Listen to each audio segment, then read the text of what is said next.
Ask that Clerk Segrist call the roll. Trustee Anthony. Present. Trustee Foster. Good evening. Graham Hudek. Good evening. Let the record reflect Clerk Segrist is in attendance. Treasurer Slavens. Good evening. Trustee Snyderman. I'm here this evening. Supervisor Williams. Good evening. First item on the agenda this evening is our continued discussion on dangerous building show cause hearing for 870 lots. Jade, do you want to open for us here, or let's see, do I have a summary? Take a look and see what we've got there. Special hearing.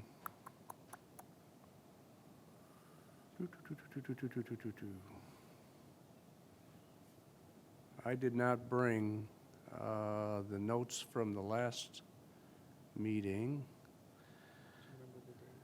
Let's see, let's open those up. Keep them all. Give me a second here. 2019. What was the meeting that we had last? November 26th. November 26th, thank you. So let me pop those open so I can do a little summary introduction.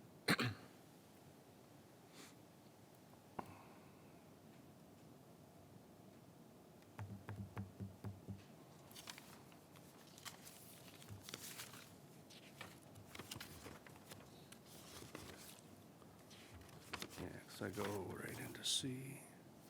Shortcut, no thank you.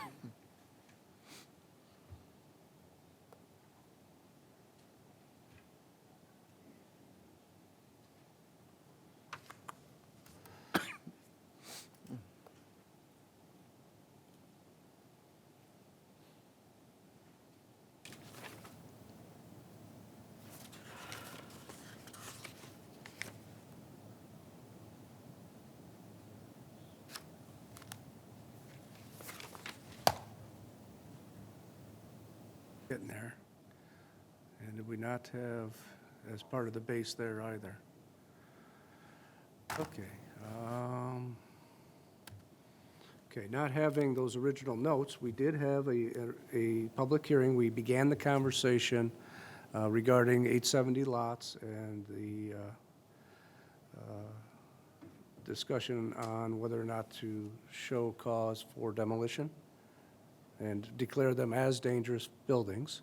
No, correct me, please, Kristen. So the determination that they're dangerous buildings has already been made by the building official. This board is not evaluating that determination. The building official made the determination, noticed it up for hearing in front of the appointed dangerous buildings hearing officer. This particular property, 870 lots, they were given a list of items that they needed to correct. They were told to get permits, and they were given a deadline by which to do the work. They pulled the permits, but they did not do the work. So the deadline set by the hearing officer has expired. The determination of the hearing officer was if the work was not completed, then the building should be demolished. So the deadline for making the improvements has passed. Now the determination of the hearing officer was then the property should be demolished. Prior to taking that action, the state law and the township ordinance requires a hearing in front of this board as kind of a last administrative hearing to determine whether that demolition order should be upheld or if some other option should be pursued.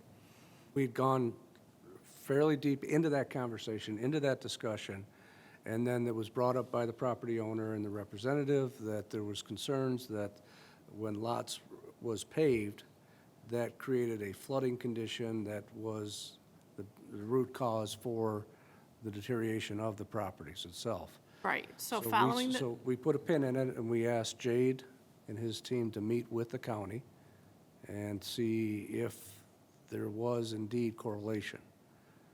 And then from that, you did send out notes to us all, which basically said there is no correlation. Correct. It took us a while to get with the county because then they do close down for the holidays, so meeting with the engineers and the appropriate people didn't transpire until January 8th, which was last week. Myself, Rob Creamer, and Kristen were all on the phone. And according to the county, there is no correlation between the status of the buildings and the flooding of the property and Lots Road having anything to do with this particular dangerous building hearing. And I'll let Kristen speak more. So to just to get into a little bit more about what we found out in discussions with the county. So we got the plans that were approved for the paving of Lots Road. We got the pre-construction topography map to see what the elevations in the area were and to see what the existing conditions were back in 2015, before the project started, 2014, excuse me. So for the board's information, because most of you weren't here at the time, the plans for Lots Road were approved by MDOT, they were approved by Wayne County, and they were reviewed by our engineers. They were designed based on the topography that was existing in the area, and, you know, obviously, when you go from a dirt road to a concrete road, it's actually pretty complicated, and I'm just repeating what I've been told, because I certainly have no understanding of that.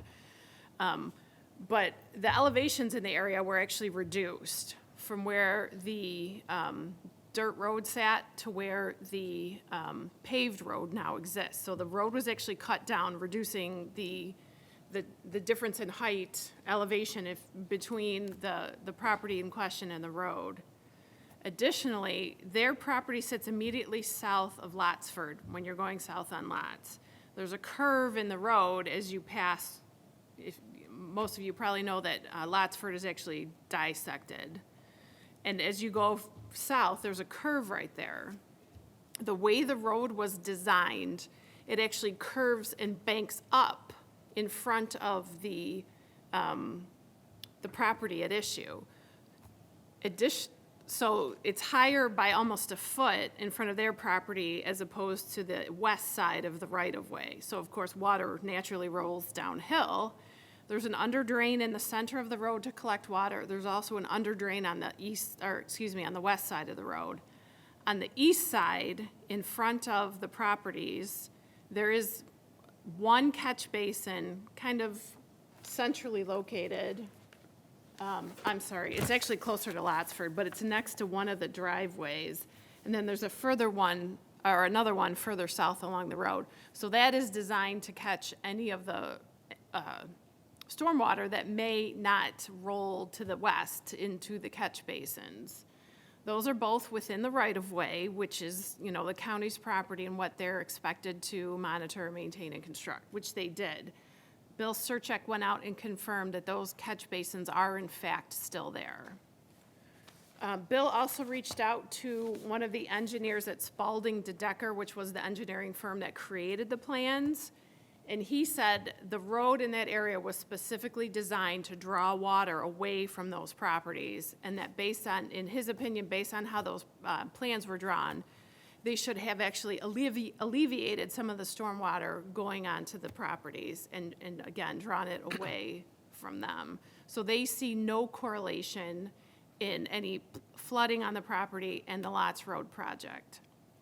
So with that in mind, it's our opinion that the issue of the conditions of the buildings or building that's before you tonight, 870 lots, is unrelated to the road project. There's no evidence to suggest that the road project has exacerbated the flooding conditions on this property. The issue with the buildings is that they have not been maintained for a very long time, and they have fallen into significant disrepair. Based on a code review performed by the building official, they are in terrible condition.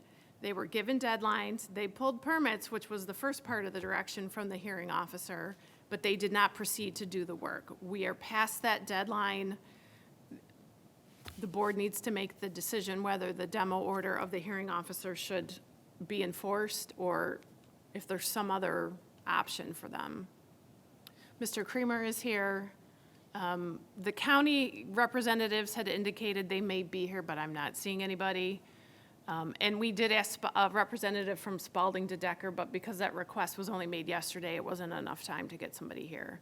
But I've had multiple conversations with Corporation Counsel, and Jade and Rob, and I think Bill Surchek were involved in a prior discussion. So we see them as two entirely separate and unrelated issues. Any questions from the board? The decision is to either enforce the tearing down of the facilities if you're not going to improve the building, then it's potentially dangerous. and we would prefer not to have dangerous buildings in our community. Oh, the permits were pulled in June, I believe, Rob? So they've had the permits for 6 months and they haven't done anything. So I guess I have one question, is there any intention to bring these buildings up to code? Yes. Good evening, and thank you for the opportunity to address the board again. David Canton, appearing on behalf of Wyatt Investments, the owner of the properties, and Ms. Wyatt is here with me again, along with Mr. Van Elsley, who is the real estate broker. It's interesting that I heard that Mr. Smith spoke to Wayne County for the first time on January 8th, because that was actually the day I asked him if he had an update, because we were informed at the last meeting that they would be in communication in December with the county, and they would also be in constant communications with us. That didn't happen. We only found out anything when we reached out to the township. Also, I expect the township and Spalding Decker to say nothing less than their road construction project has nothing to do with the condition of the project, because they're going to get sued, and they know that. And they certainly would not admit that they had anything to do with it. I understand that the township wants to stand behind the decision of its building official, and I understand why the township's corporation council is standing behind the building official. But frankly, it's insulting to claim that the construction of this road had nothing to do with the drainage issues on the property. Ms. Wyatt is in the process of obtaining affidavits from all of the neighbors who will state that there were no drainage or flooding issues. Well, there was minor ponding by one tree, but there were no drainage or flooding issues prior to the construction of this road. I'd like to share, if I may share with the trustees, and they can Yeah, pass it please. along. These are photos taken on Monday, so not Saturday, not Sunday after the drainage, Monday, that show the condition of the property. I don't care what the construction plans say. I don't care if they built what they intended to build. What I care about is the construction of their road is flooding my client's property, period, full stop. Whether Spalding Decker believes that it will alleviate the flooding on the property or will help the drainage issues is irrelevant. It did not. It caused flooding on this property. And the first item on the list of things from Mr. Creamer in June said, fix the drainage issues. Before you do anything else, fix the drainage issues. We've been trying to do that based on what Wayne County is telling the township, and we have not heard anything from Wayne County. Based on what Wayne County is telling the township, it appears that we will be resolving that through litigation. But we can't do the further work, and my client has already spent $54,000 to improve the portions of the buildings that are not affected by water since March of this year, last year. She put a new roof on one of the buildings, she put half a new roof on the other buildings, and she spent significant more money on the remaining properties. She has purchased everything that needs to be installed in these buildings and is storing them, waiting for this drainage issue to get resolved. She has every intention of improving these properties. Significantly, these properties are vacant. These properties are secured to the outside. There is, as Supervisor Williams noted at the last meeting and Mr. Creamer confirmed, the structures themselves are not a danger. They are not a danger to the community, and they are vacant. We would like the opportunity to fix this drainage issue that was caused through no fault of Ms. Wyatt's so that we can repair these properties. All we're asking is that the township work with one of its property owners to maintain and improve properties within the township. She is not sitting on her hands. She has the property listed for sale as improved structures. We've received one offer that was a significant lowball offer, but we are actively marketing the properties, and we've also spent money and continue to spend money to get the properties back into a condition that the township would like them to have. I drove by this property yesterday when I was in 18th District Court. I drove by it afterwards in the light. There is no question that this property is banked, and that banking has actually created a natural barrier that prevents the drainage from this property. These two catch basins may have been designed by the engineer with the thoughts that they would drain the property. They do not. They increased flooding on the property by the construction of this road.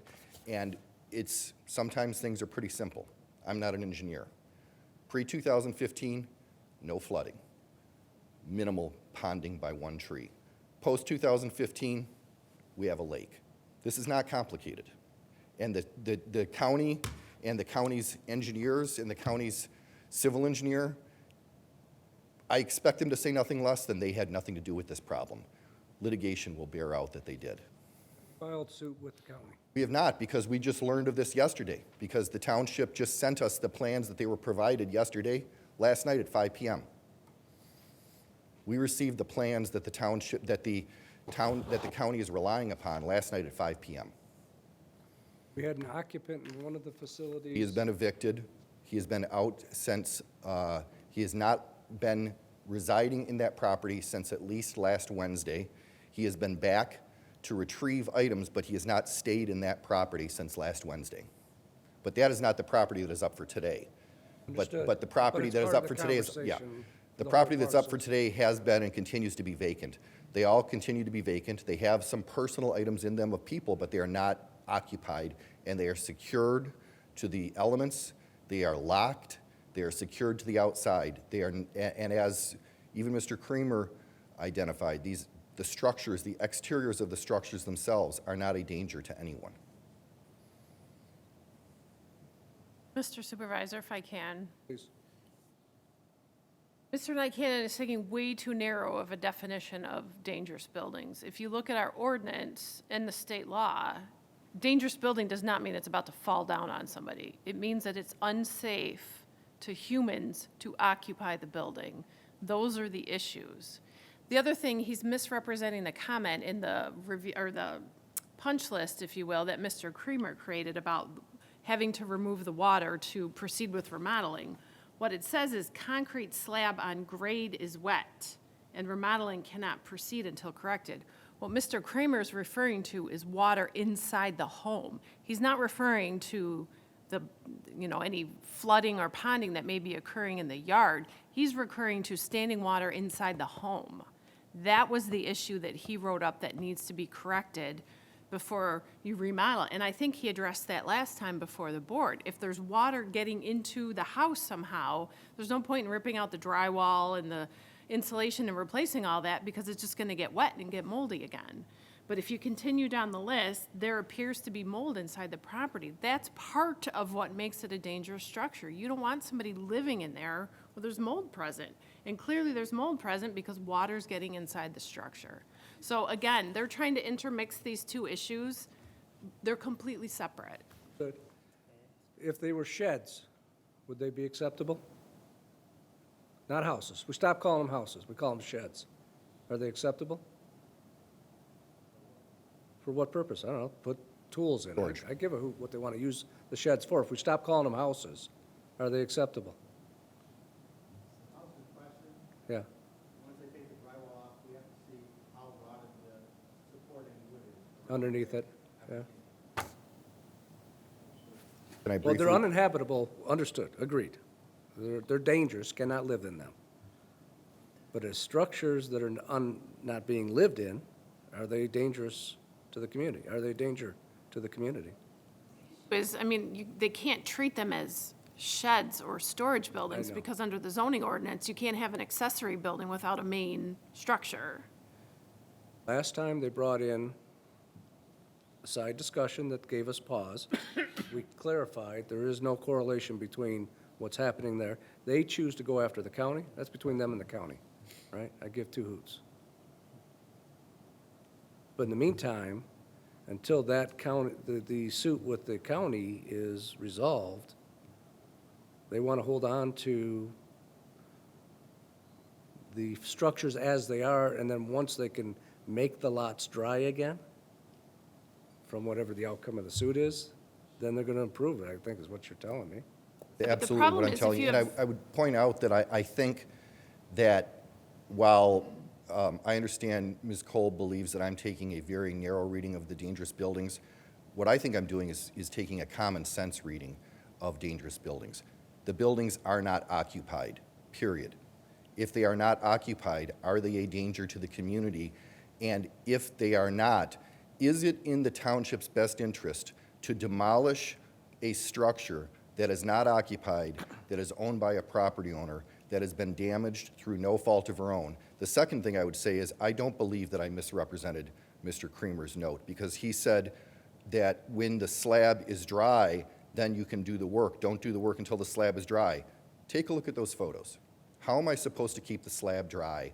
By building up a 6-inch grade away from the home?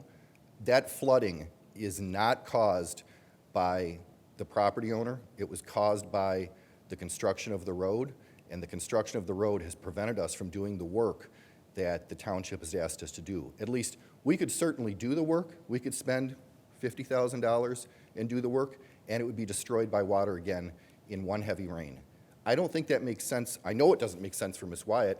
I don't think that's the intent of the township's dangerous buildings enforcement actions. The intent, in my view, of the township to enforce a dangerous building is to prevent a danger. The structures themselves are not dangerous, and they are not inhabited right now. They are unoccupied. So I think Supervisor Williams is on the right track when he says if these were treated as non-occupied accessory buildings, would they be dangerous buildings? I'm not a building official, so I'm not going to opine to that, but I think that's really the analysis that really needs to come through here. I'm an investor, and I'm going to stop talking after I make the statement because I think I need to hear from the rest of the trustees. If I'm an investor, first thing I'm going to do is make the property dry. Second thing I'm going to do is level those facilities, buildings, they're eyesores, and then build something beautiful and make a ton of money on it. That may be the choice of the investor, but we're not going to make that choice for the investor. And that's not our role here at all. on any I understand level that. either. So, Board, what do you think? I have a Questions question. or comments, please, yeah. So it is the position of Wayne County that they only build drains to drain the road, that the flooding wasn't caused because of the road, and they have no intention of doing anything to mitigate the water buildup, correct? They don't see that there's anything needed to be done They're not because gonna of the do way anything. the road was designed and built. They have not indicated to me, but I also haven't asked them to do anything, so.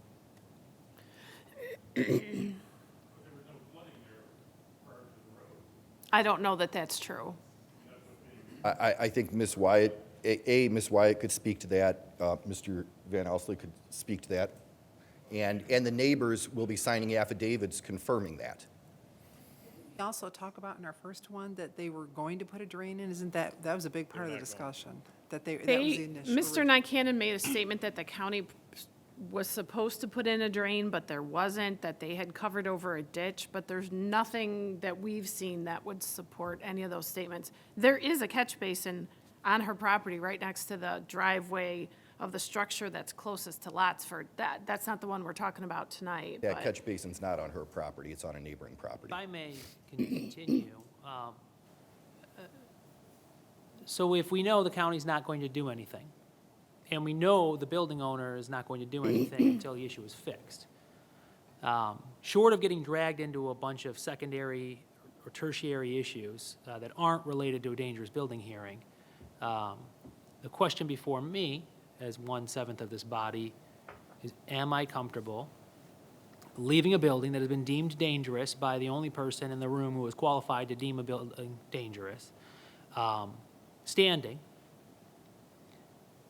for an unknown portion of time? And I am not comfortable doing that. There are avenues for people to get, if they've been wronged, there are other avenues for them to be made whole. I don't believe that that is the issue brought before this body. I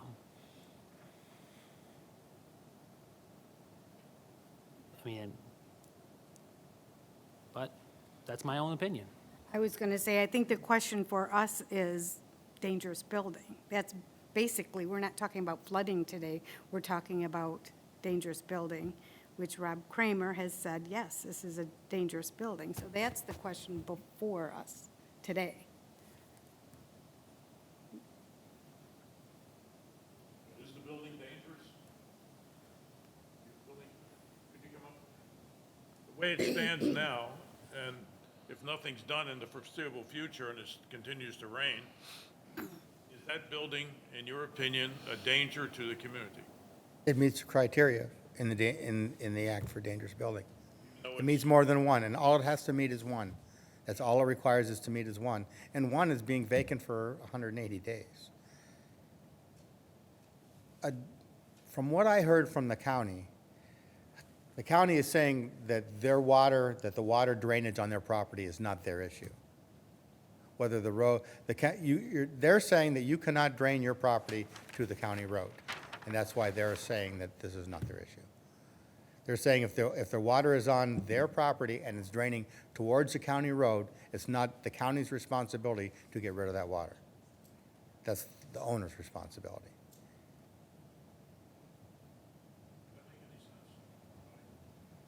I know on commercial property, you cannot drain to the county. They make all sorts of plans and concrete and draining backwards to drains. And they do not want, the county will not take everybody's wastewater. You feel the way the building stands now, it does meet at least one of the criteria as a danger to the community? It absolutely meets the criteria for the dangerous building. So the criteria, like Kristen had said, is basically that it's uninhabitable. That's it. That is another one of the points, yes. What, could you just, I'm sorry, list all the criteria again that you found? We had it in our board pack. I can provide you with the sheet if you want. Not, it's, I think from last week's, It was in the original package, November Yeah. 26th. right. It was, the list was in the, well, the letter was in the packet that Mr. Nycanon provided last time, which cites specific sections of the ordinance, which mirrors the state law. So, and for all, I think for all three of the structures, there was quite a long list. So, okay, I'm sorry, just a couple. You don't have to read them all, that's okay. So that was one, one's uninhabitable, but was the building going to collapse right now, or is it, I mean, in your opinion? The building's not going to collapse right now. None of the buildings are. Although the third building, the one closest to the north, there's many interior floors that have collapsed inside already. But there's no reason why the outside will collapse. It takes a lot for a building to collapse. It's a brick building, right? Cinder brick, cinder There's block? none of them are brick, no. They're all frame, wood frame. Wood frame? Yes. Oh, then it is rotten from the inside out then. Your main one is that it's uninhabitable. That's basically the main one, do you think? I have the letter if we want to spare Rob the Yeah, he doesn't search. have to, that's okay, you don't have to look. I've got it right here.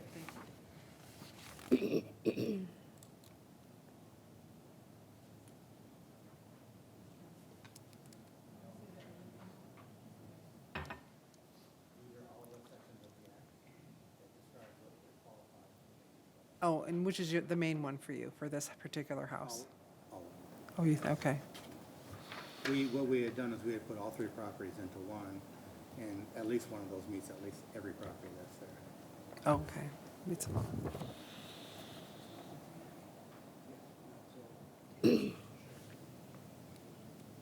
Check marks mean that they meet them? They apply to those three They apply properties, to yes. that property?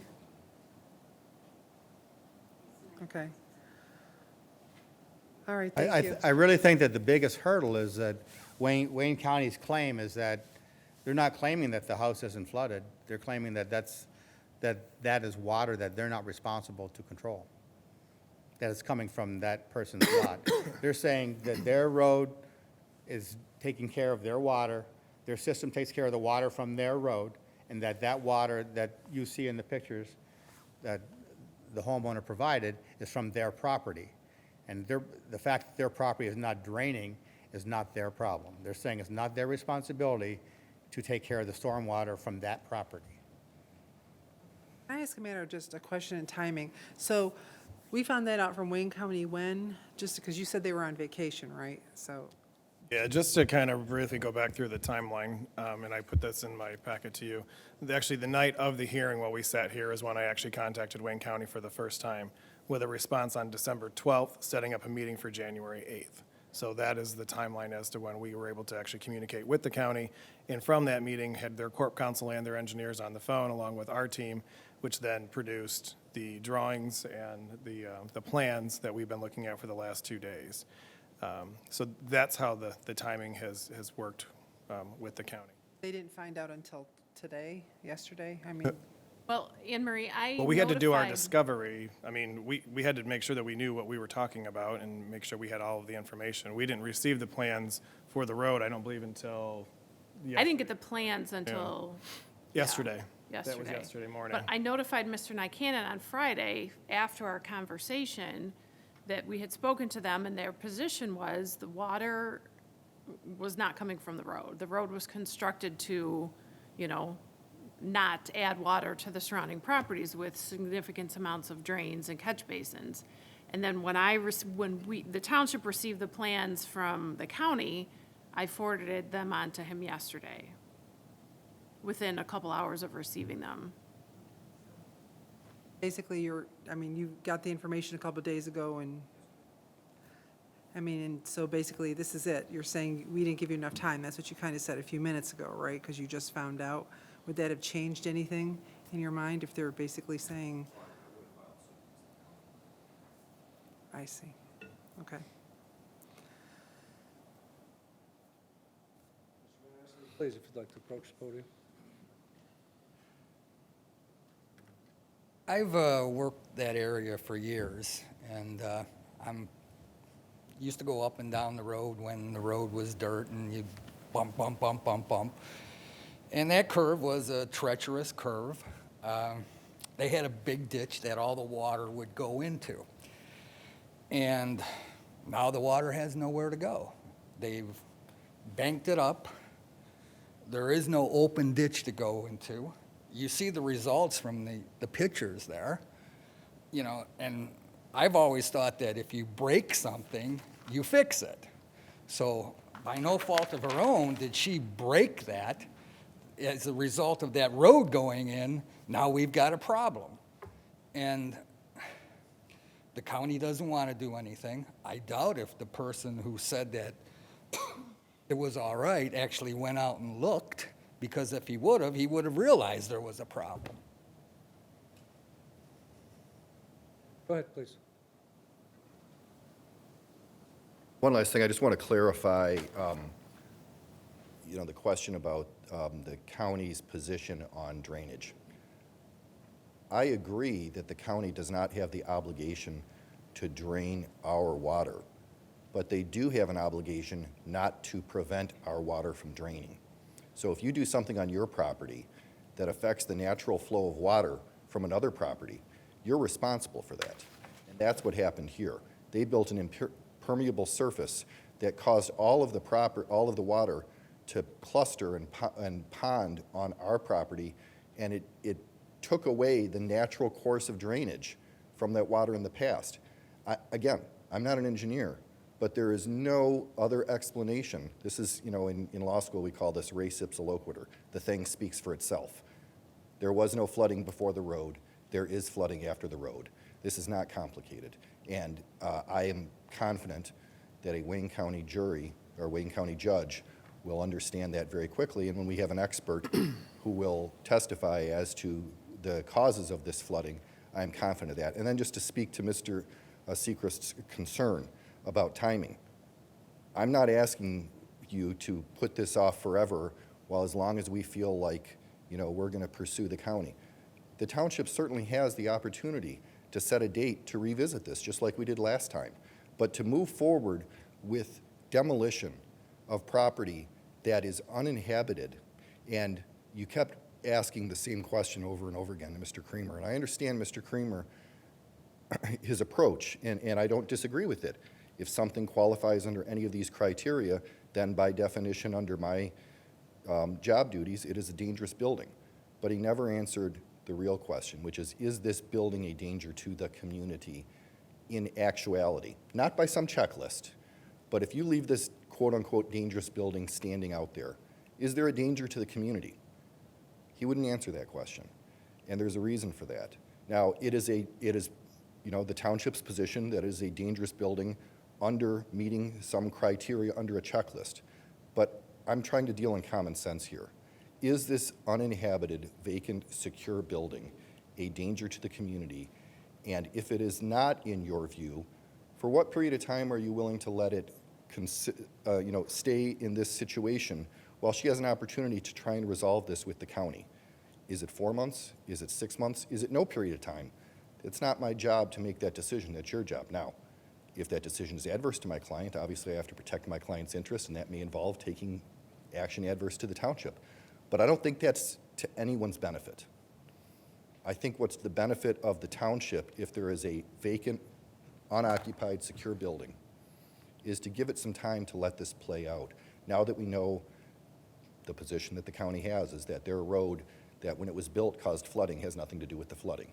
Let's let a court try and work this out. And I have dealt with the County Corporation Council on other litigation involving very similar issues in other communities, and we've been able to work it out. So I would ask that the township consider giving Ms. Wyatt an opportunity to try and protect her property interest while the township is not under any danger. Jade, before, I'm going to get it back over to you, Jade, here, but we've always, always doesn't stand. Historically, boards before us, and hopefully still today, we kind of buy into the broken glass theory or the broken window theory, is once a property starts to deteriorate and it's abandoned, not too long after that, the kids go in, they break it, or they break in, they're making a mess, and we got more damage. Now we got dangerous building for real. At this point, the structure still appears to be intact, the windows are still there, the doors are still there. Jade, please. So, What can you add to actually, the that's what I was going to talk about. When we talk about a community, is it a danger to the community? One of the qualifications is it being vacant for 180 days. And if you have an unsecure building, I know it says it's secure right now, but it's not going to stay like that forever. So there's a public safety concern from squatters getting in there, which then puts concern onto our first responders if they have to go in and evict. We just heard that one of the units actually has floors that are falling in. Well, we don't want, that is a danger to the community. Just went through a process, and there was an eviction on one of the properties already. Correct. So I know it's secure right now, but what is the guarantee that it's going to stay secure and still be vacant at the same time? I don't know that it's not for me to answer how that's going to occur, but that is one of the dangers to the community as a whole. Josh, would you like to add, or did Jade cover that for you? No, I think from a public safety standpoint, Jade's correct. I think we would want some assurances that the building is secure. I'm not going to put firefighters in jeopardy in a vacant building and risk their lives, but at the end of the day, we don't know any given, we get a fire call there in the middle of the night. I don't know if there's squatters in there. I don't know if there's people in that building. So those would be my concerns from a public safety standpoint. We would want some assurances that those buildings will remain vacant and secure at all times. I have a Supervisor, Please. Lots Road was paved in 2016, I believe was when the work, 15 and 16. Those structures did not deteriorate from pristine, good, habitable buildings to what they look like today in the past 3.5 years.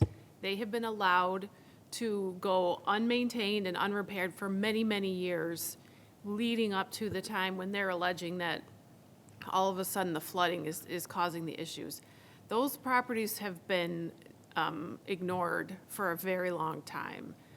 I question if the property owner let them go for that long, how come all of a sudden now she wants to put all this money and bring them up into usable, good condition?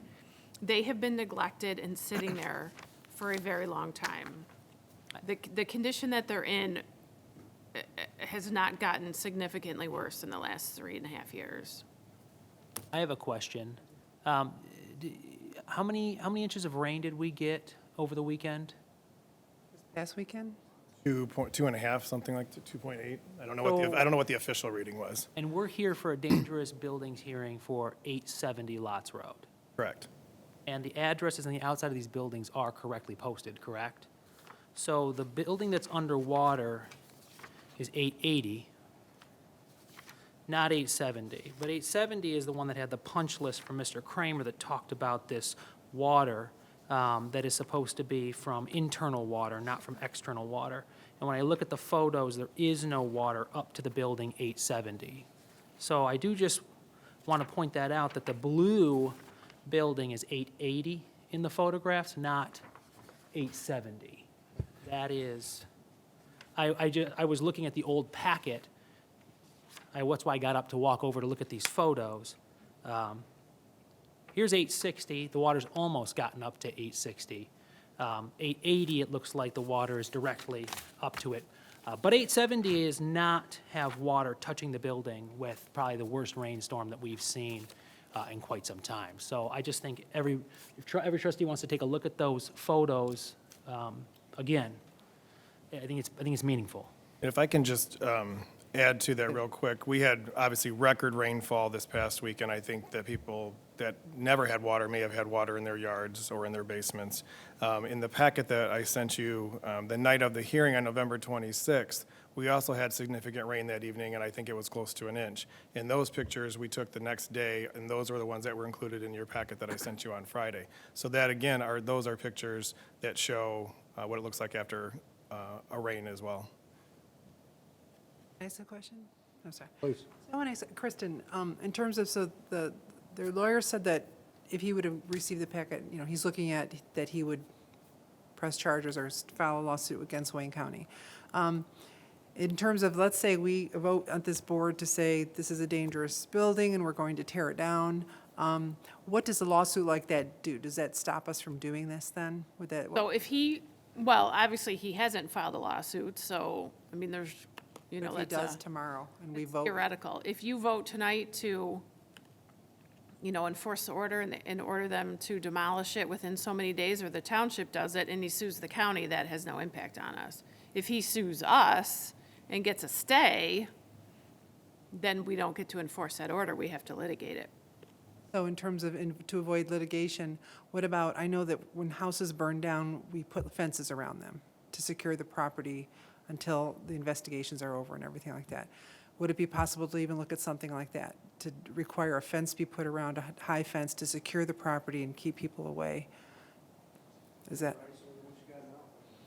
It's an eyesore, but in terms of danger. Yeah, I mean, they claim it's secure now, so, I mean, I'm not going to give you legal advice here in an open meeting. I will say, I don't base any advice I would give on whether or not we're going to potentially get sued. I think Mr. Nycanon has made it pretty clear he's going to sue no matter what. Right. So I think you need to take that out of he's nodding his head, so I think we can expect to see that coming. So I think we need to take that out of the equation, and your job is to make a decision in the best interest of the community. Right, I just want to look at what, to avoid litigation for us also. See what we And can I do. just want to make one more comment. Mr. Nycanon keeps saying dangerous building and common sense. We don't get to operate on common sense. We have to follow the statutes and the ordinances of the township, which is what Mr. Creamer has been doing all along. We don't get to evaluate based on some subjective standard.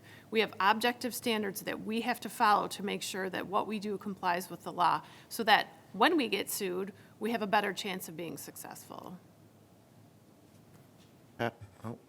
Please, Steve.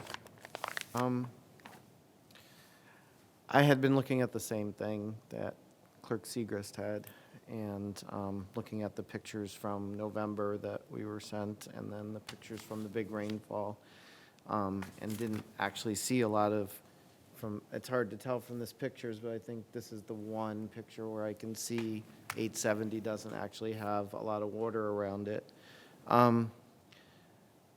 And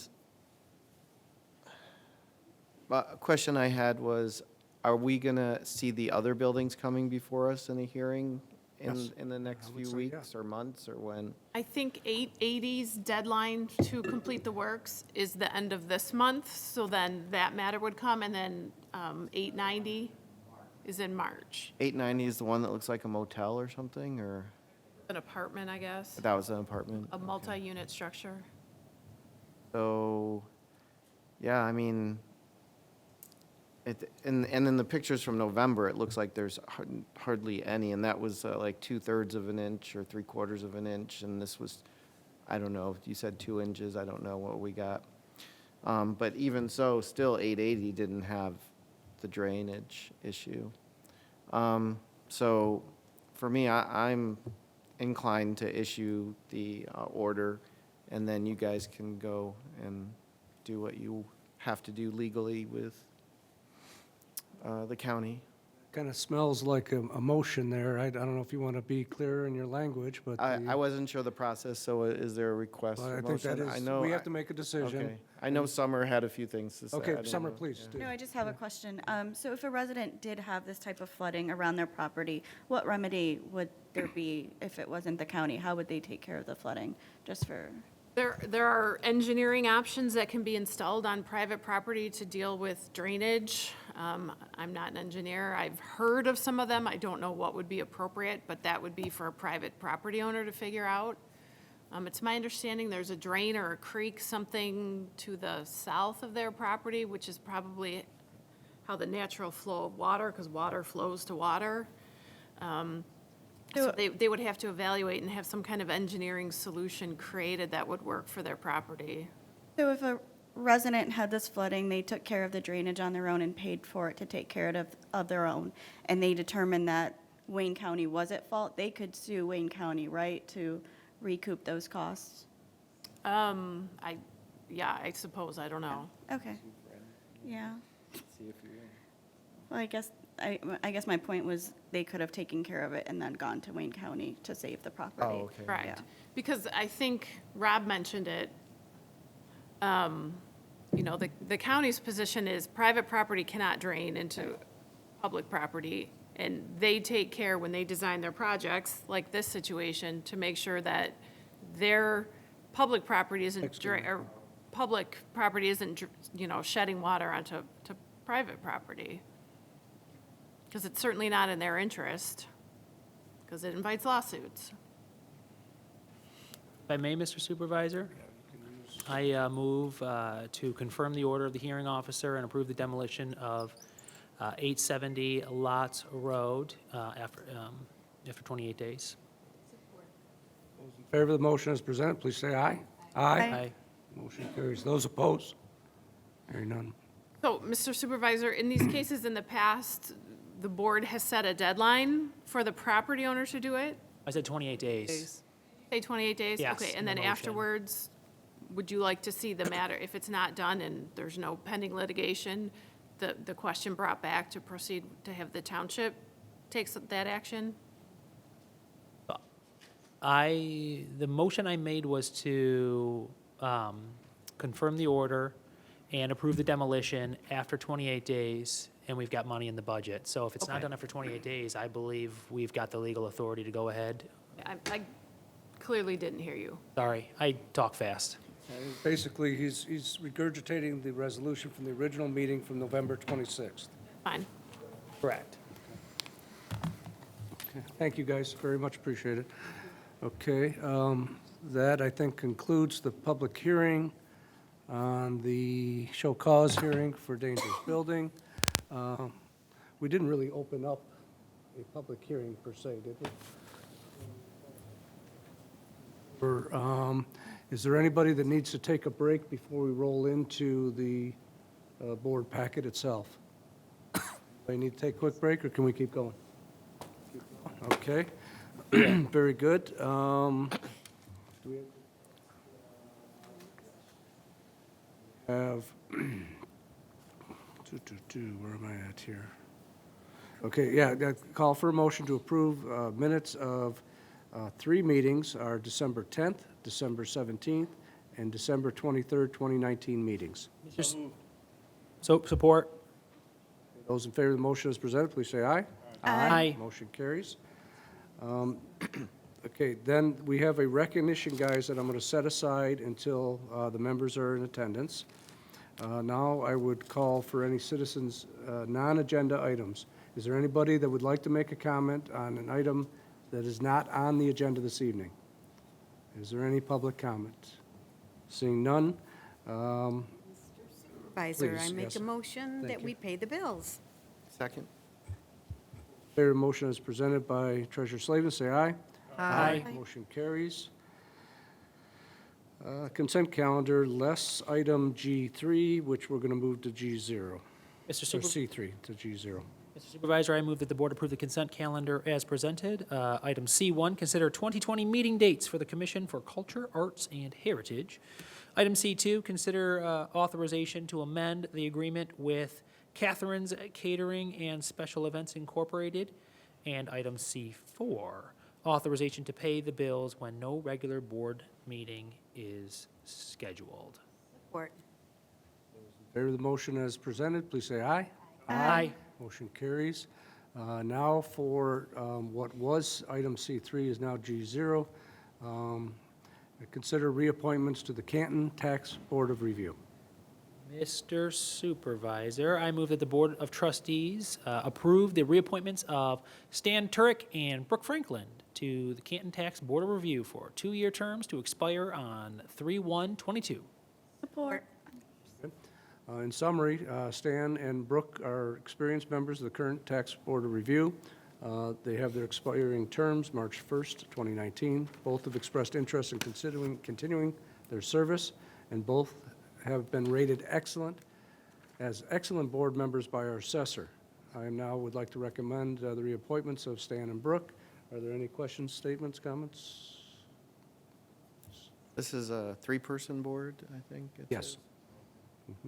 There are two of the members, that's two of the, is this where there's two three-person boards, or? Yeah, there are Yeah. two three-person boards. And- Perfect. Okay, and tied to, not tied to this directly, but indirectly is, in first week in February, the form that we had discussed about everybody to apply for different commissions and boards and that. Online form. That should be done the first week in February great. to share with everybody to get first look at, so. Thank you.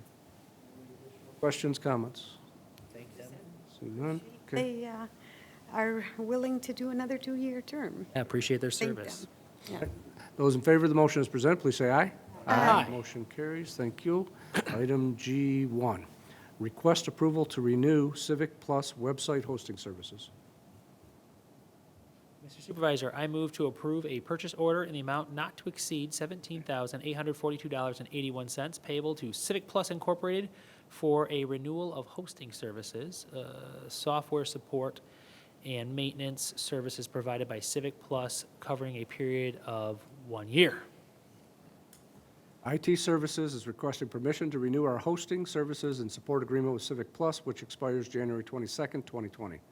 IT Services is recommending extending the current contract for a 1-year period with Civic Plus to continue hosting services, support, and access to Civic Plus. Custom designed web content management systems.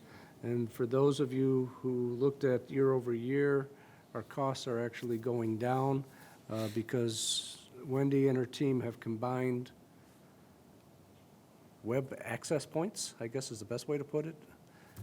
Instead of having all of our individual websites separately licensed, we were able to create it almost like an umbrella. We had our main page and then kind of a linear authorization factor under that one. So that way we only had to license our main website and everyone was a sub-license under that. So it reduced those costs. Was there year-over-year numbers in the packet that we, I didn't see that, but, Year over year, so if you were to take that out of, if you were to assume that we only had one license last year, it would have been a 5% increase. I talked to Civic Plus to try to limit that.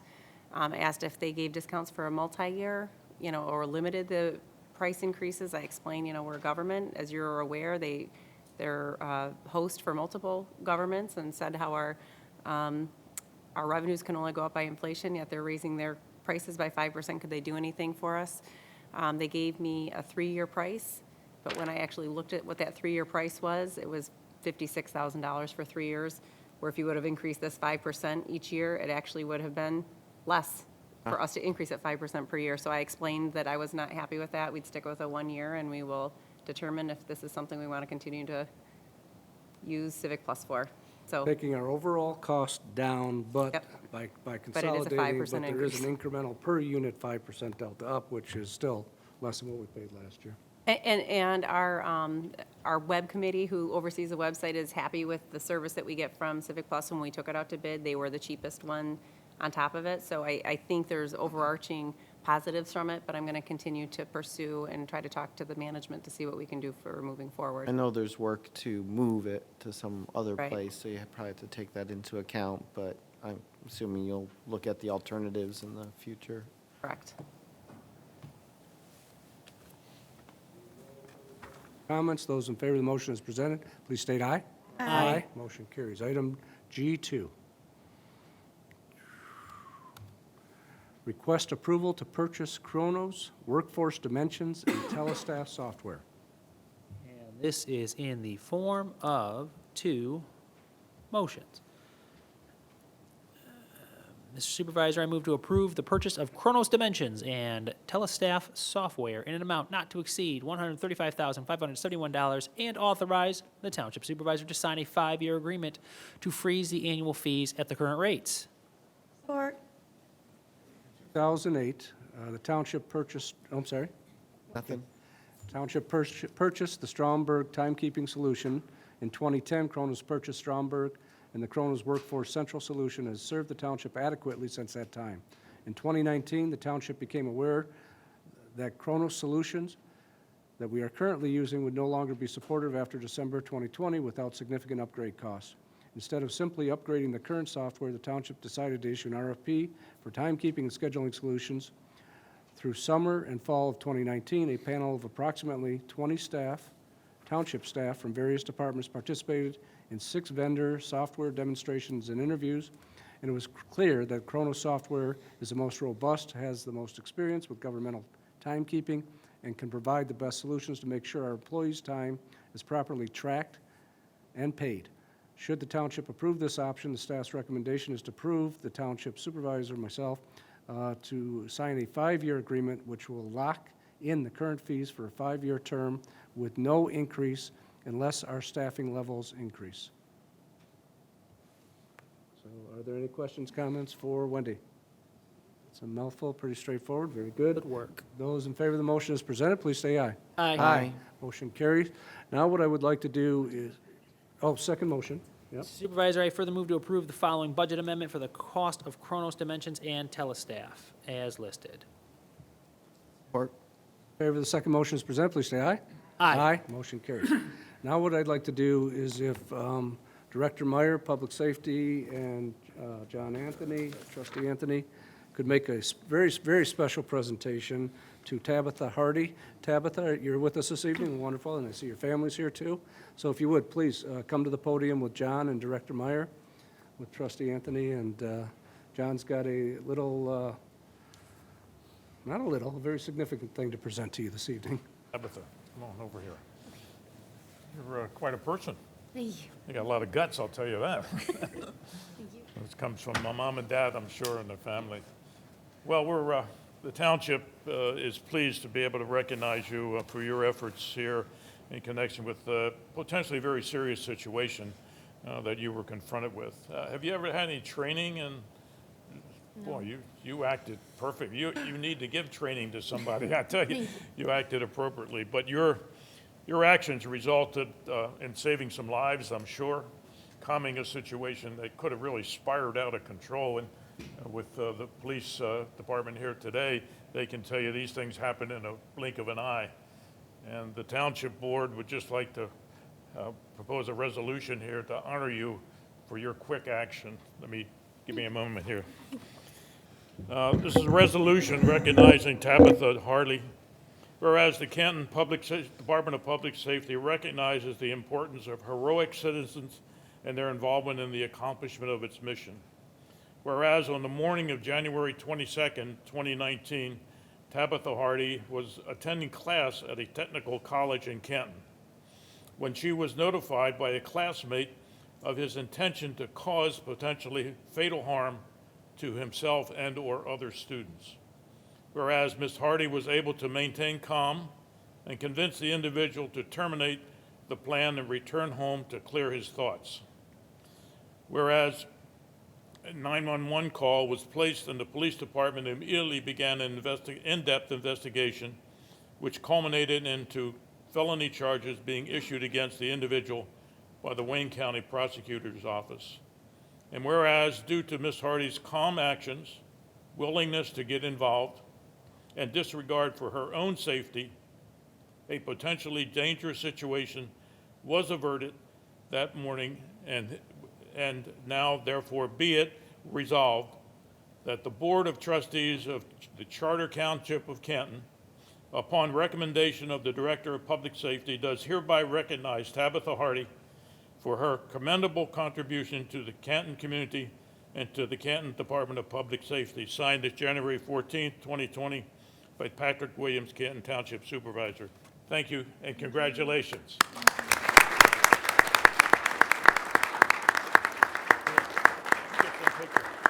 Director Meyer, is there anything additional, any other comments that you would like to make, Director Meyer? Are we good? Did that cover it? The resolution covered it?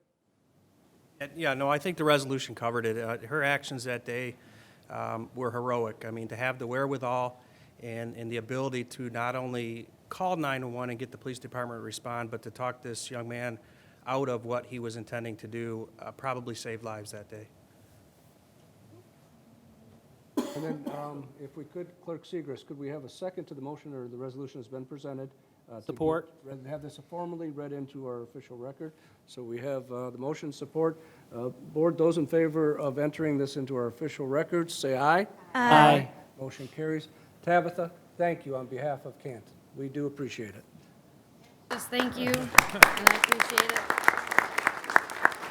Thank you very much. Appreciate it. Tabitha, would you like to say anything yourself? Okay. Perfect. Thanks, guys. Appreciate it. Thank you very much. I appreciate you doing that. Thank you very much. Thank you. Thank you.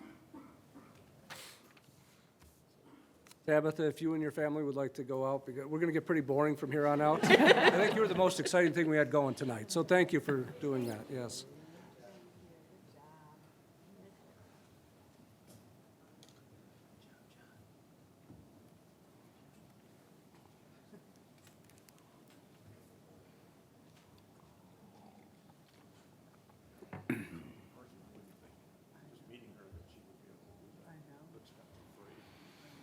Okay, next item up in the agenda is item G3, consider preliminary approval of the Fillmore Place Plan Development District.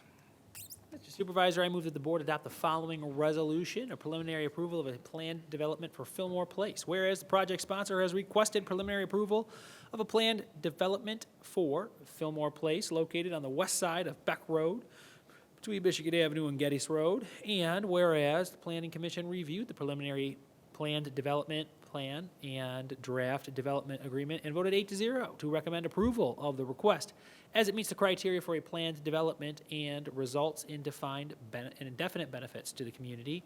Now therefore be it resolved, the Board of Trustees of the Charter Township of Canton, Michigan does hereby approve the request for a preliminary planned development for Fillmore Place proposed on the tax parcel listed as provided in the plan development agreement and plan documents, subject to any and all applicable state and local development regulations.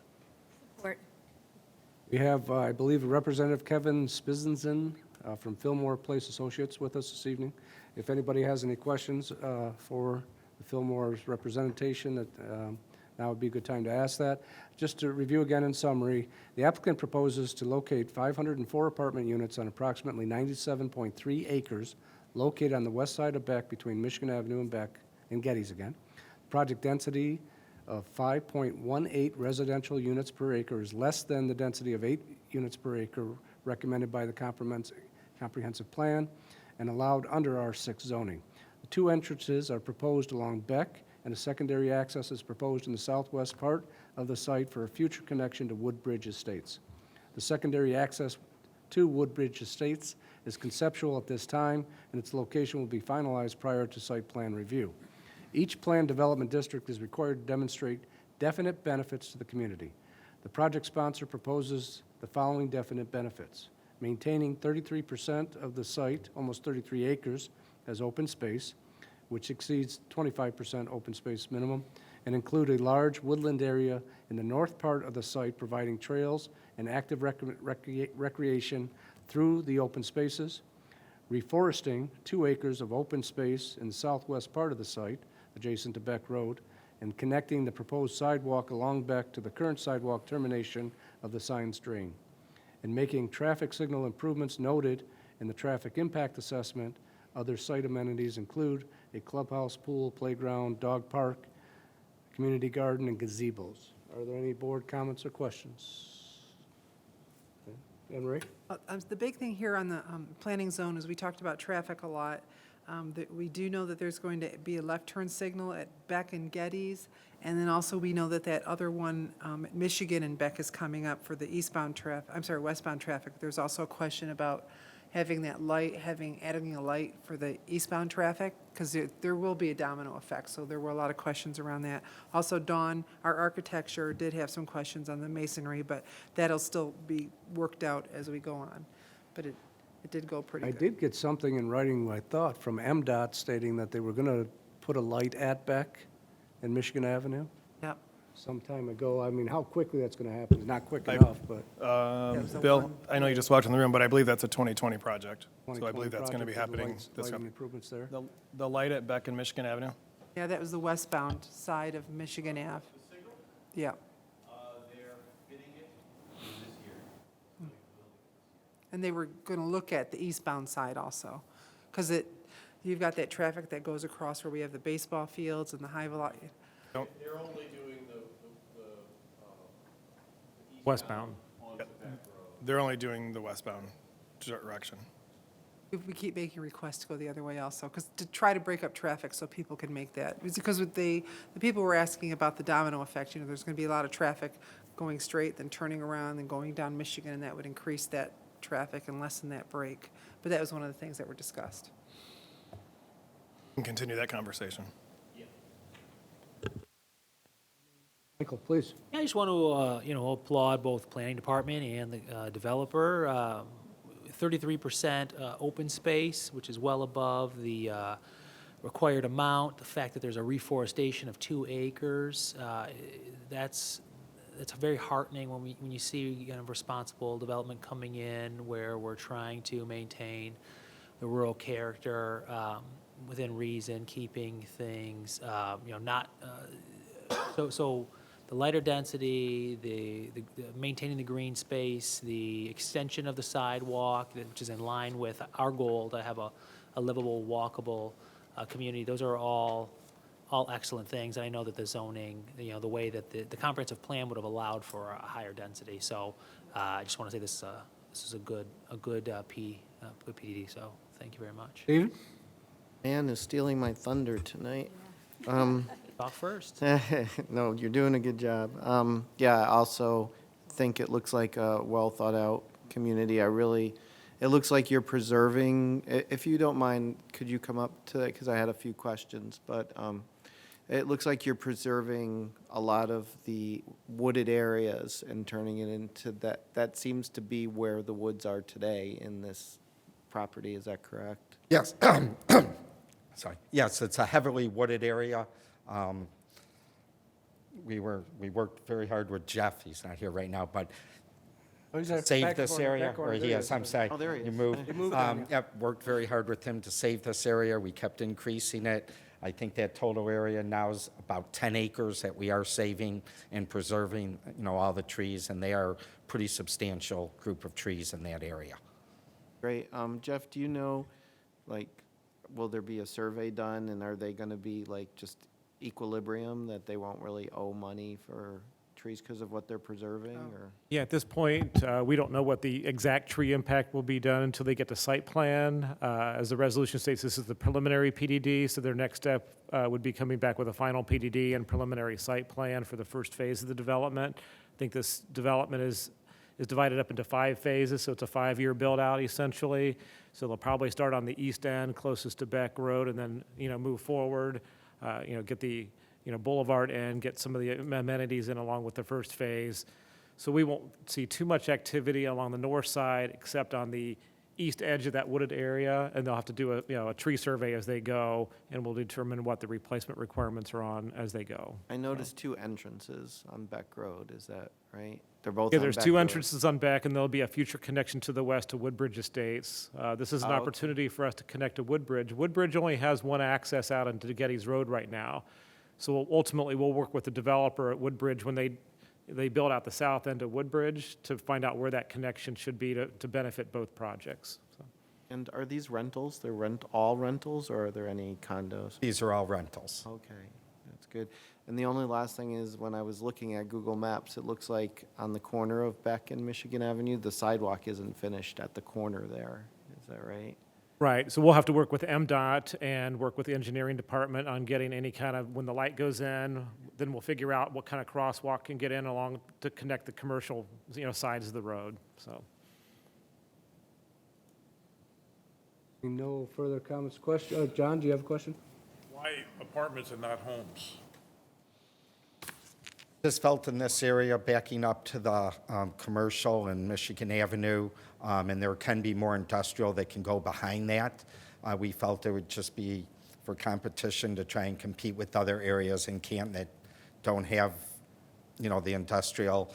We just thought it would be a great spot for the rentals. You also have the shopping all along Michigan Avenue, that easy access. And we just felt that it fit into place with the condos next door, the apartments across the street. You guess the rental would be how much? The rent's going to range from $1,750 to $2,000. The first 300 units are going to be all ranch units. There'll be 2-car garages. They'll be like little condos, little homes. They'll have the studio ceilings. Like I said, the 2-car garage, 2 bedrooms, 2 bathrooms, little patios in the back. Talked about ADA a little bit. Now, if somebody wanted to have an ADA apartment, how would you do that before you're building? I mean, are you going to set up models and see who wants to move in case we do have some disabled people? I mean, being the ranch units, it's pretty easy to accommodate with the doors. The bathrooms are ADA ready. We would just build, instead of a tub, you would just put in a shower with a small lip or no lip, and, so the bathroom, it would be no problem. The hallways are not going to be any problem. They're wide enough. The only thing, if someone wanted, we would maybe have to increase the doors from maybe a 2.8 doors to 3.0. Would you do some of those units during the construction phase, or would you adjust based on who comes to rent? We'd adjust on who comes to rent. I mean, we'll be doing construction over the next 5 years. Mm-hmm. So if someone does need one, and we can just take one of the next units and, make it an ADA. Okay. A quick question, because I noticed we're doing a lot of apartments. Is there more demand for apartments as opposed to condominiums and homes? Yeah, right now, the big demand is for apartments. Okay. Yeah, just right now, they're building a lot of rental units. Even a lot of the houses and properties were bought up from investors for rentals. Further questions, comments? Those in favor of the motion as presented, please say aye. Aye. Motion carries. Thank you very much. Thank you. Item G4, consider award of contract to VinCon for a demolition of a dangerous building at 44112 Yost Road and approve a budget amendment. Mr. Supervisor, I move to authorize the Finance Department to make the following budget amendments to record demolition expenses and revenue, increase the expense account for professional services in the amount of $9,956, and then increase revenue to the account for reimbursement to miscellaneous in the amount of $9,956. Property located at 44112 Yost Road, Canton, has been in a state of disrepair for some time. Extensive mold and exterior damage issues are among the major issues. On March 23rd, 2018, a dangerous building hearing was held and it is determined that the structure needed to be demolished. The owner has failed to appear at the hearing or demolish the structure in the time allotted by the hearing officer, so the township will pursue demolition. The owner of the property was notified of a show of cause hearing, which was held August 14th, 2018, in front of the Township Board. The Township Board at the hearing determined to proceed with the demolition of the property. The Township advertised for bids on October 24th, 2019, and the bids were opened November 7th, 2019. 5 bids were submitted. The lowest qualified bidder was from is Vencon, Inc., in the amount of $99.56. Any questions? Go ahead, Stephen. Was it just a lot going on, or was there a reason why it's been a year since we actually did anything on this? Mr. Kramer's left the building. Yes, left the okay. building. You can The let us thought know. process behind it was they knew that they had the other ones in the process, going through the process, so to bid all the properties out at one time. For a discount or something. So I noticed that we put a lien on it to recoup the cost eventually when it's sold, right? So, okay, that's good. No further comments. Those in favor of the first motion as presented, say aye. Aye. Aye. Motion carries. Second motion. I further move to authorize the building official to award a contract to Vincon Incorporated, or Inc., for an amount not to exceed $9,956 for the demolition of 44112 Yost Road. Mr. Supervisor. In favor of the second motion as presented, say aye. Aye. Motion carries. Item G5, consider approval of extension of the contract with Rotundo Construction Corporation for the 2020 sidewalk repair program. Supervisor, I move to approve an extension of the contract with Rotundo Construction Corporation for the 2020 sidewalk repair program in the amount of $881,200. January 2017, we publicly bid the annual sidewalk repair program, which includes work in subdivisions on the primary roads, sidewalk gaps, incidental flat work on township properties. The board awarded the contract to Rotundo Construction Corporation for the 2017 program and extended its contracts in 2018 and 19 with a provision to extend the contract into next year, based on satisfactory performance and stable prices. The contractor displayed satisfactory performance and is requesting a change in unit cost to reflect only the increase in concrete pricing for 2020. Therefore, Engineering Services requests to extend the contract with Rotundo for 2020. We have with us Mr. Surchek and Jade, if there are any questions or comments. Go ahead, Anne Marie.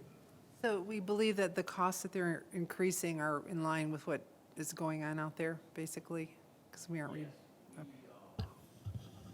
We obtained his increase in the actual cost of the material that he got from his plant, and he will keep the labor rate the same. So there's an incremental increase just based on the price of concrete going up a small amount.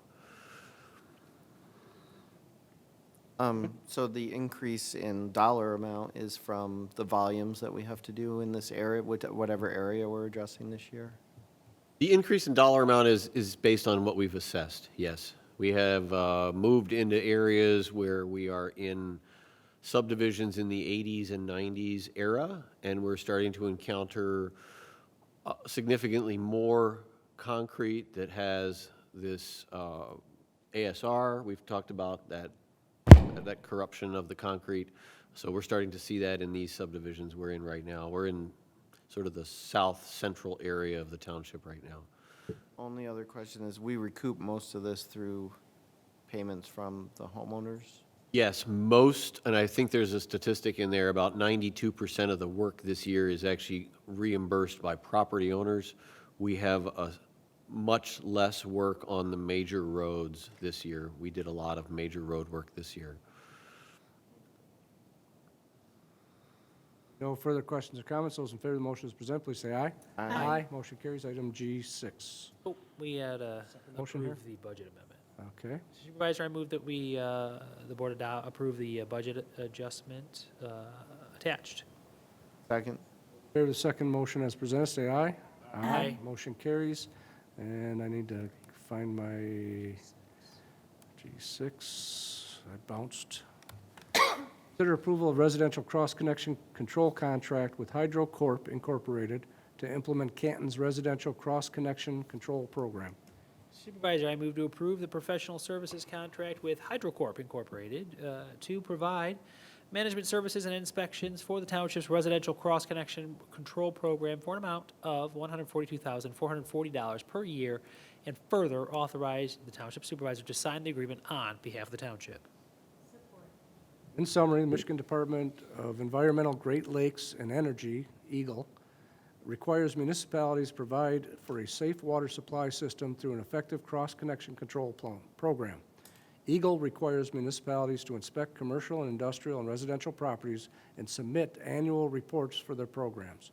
Since 2006, Canton has contracted the industrial commercial cross-connection control programs with HydroCorp Incorporated, and they've upheld their contractual obligations and achieved the goals expected of the requested services.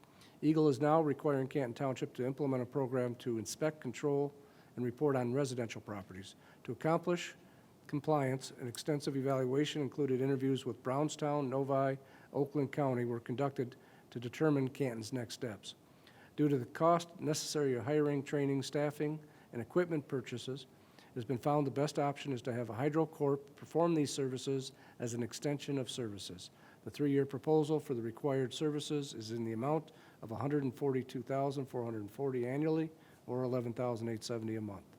Are there any questions for Jade or Bill, I guess?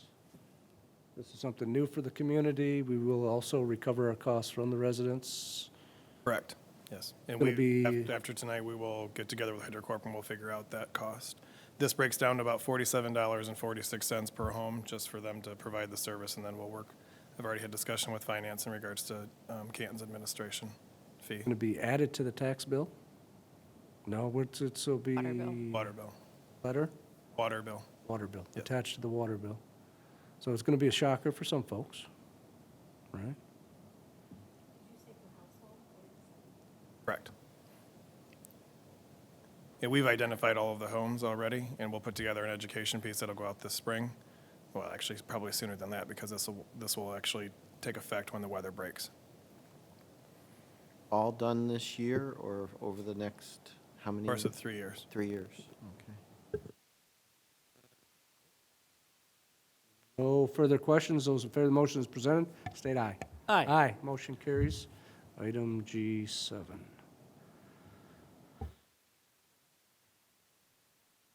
Consider authorizing myself to execute the agreement with Michigan Department of Transportation authorizing the township to maintain the turf along Michigan Avenue's medians.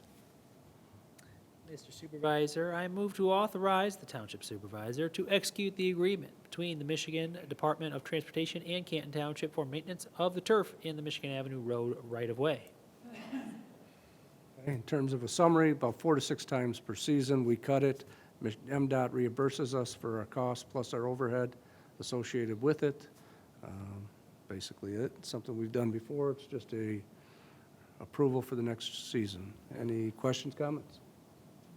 Seeing none, those in favor of the motion as presented, please say aye. Aye. Motion carries. Item G8.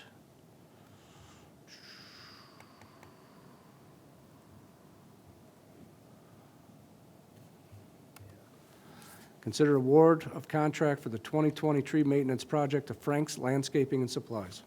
Mr. Supervisor, I move to award an extension of contract for 2020 tree maintenance to Frank's Landscaping and Supplies for a total amount not to exceed $18,500.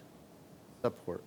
Planning Services received 4 qualified bids in 2018 for the maintenance. Work includes following maintenance on Canton property or in the public right-of-way at various locations: cultivation, fertilization, mulching of the trees, stake removal, and watering. The lowest qualified bidder was Frank's Landscaping and Supplies with a bid of $18,500 to do that work. And mulch 727 trees, remove the stakes and straps on 100 trees, water 1,000 trees, and then the bid allows the contract to be renewed for a second and third year at the same price, which is what we're asking to do today. Any questions, comments? Seeing none, routine again. Those in favor of the motion as presented, say aye. Aye. Motion carries. Item G9, consider continuation of 2 contracts with Great Lakes Contracting Solutions, LLC, for the 2020 Road Improvement Program. Thank you, Jeff. Mr. Supervisor, this is in the form of 2 motions. I move to accept the unit rates provided by Great Lakes Contracting Services, LLC, for the major road projects and the residential road projects for 2020, and issue a purchase order in the amount, not to exceed $3,099,200. Second. Canton Township Engineering Services and our supporting technical teams have developed the basic designs and scope of work for 2020 major road projects for all the subdivisions that have joined the residential matching program. Based on their performance in 2019 Engineering Services has met with Great Lakes Contracting Services LLC, and they have agreed to hold their unit rates for the 2020 program. Engineering Services requests that the existing Great Lakes contract for major roads concrete be held over to address the 3 major roads projects planned for 2020, which include Haggerty, Warren to Hanford, Haggerty, Palmer to US 12, Michigan Avenue, and the Canton Center Warren project. And I just identified Palmer to US 12, which is, that's Michigan Avenue. This major concrete work is estimated to be approximately $1,552,000 for 2020. In addition to engineering services requested, engineering is requested the existing Great Lakes contract for residential roads be held over to address concrete subdivision projects planned. The residential work is estimated again at $1,220,000 for 2020. For the total estimate for both major and residential concrete work is $2,772,000. Given the preliminary nature of the scoping and design for these projects, engineering services requests adding a contingency of 10% or $277,200 and an additional amount of $50,000 for unknown traffic control issues, resulting in a total not to exceed, again, of $3,099,200. Do we have any questions for Jade and his team? Anne Marie? So this was a good contractor. I mean, all their punch lists were closed on time. I know we had several contracts going on at the same time. So what is your experience with them? Great Lakes finished all of their work on time. Essentially in October, they were finished with the work on Hanford, and we don't have any significant punch list items left with them. Are we offering anything if they finish early, or did they finish early, or was it basically just on time? No, we have not talked about incentive programs. They did finish the majority of the work before school started, but there was no incentive. Thank you. And one of the reasons we're requesting to bring them back is for that continuity of service. Just because last year was the first year with the road projects and utilizing the millage, this next year is going to be much busier because of the projects that are increasing in size. We're taking on many more subdivisions, so this is why there's some consistency here working with this team, and with the good pricing that they're giving us, this makes a lot of sense for us to move forward. Looks like you're just, I mean, you had listed here, we have listed here just the major roads for them, or they'll be considered for subdivisions also? Thanks. Yes, that's the minor road section that's in here as well. Stephen? The Warren, but these are under our road program, right? Sort of like we did Hanford and Salts last year. Correct, Under. yeah. What's the Canton Center Warren? Isn't that? So that is from Canton Center north onto Sheldon Center. It's, if you drive that section, it's about 1,000 feet that was not fixed when they rebuilt Sheldon Center about 7 years ago.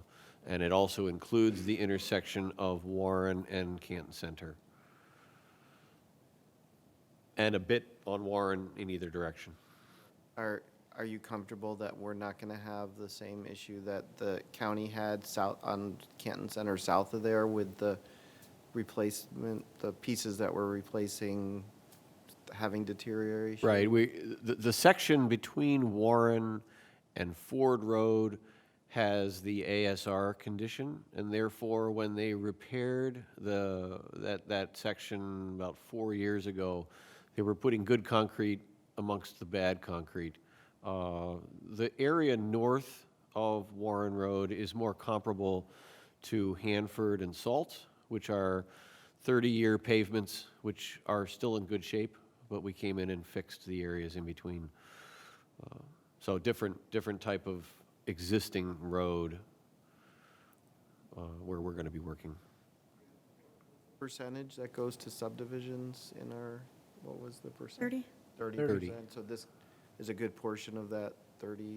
This is actually the major road work, so this is the 55% dedicated. The 1.2 million for subdivisions? Right, that's approximately 2/3 of the subdivisions we hope to do this year.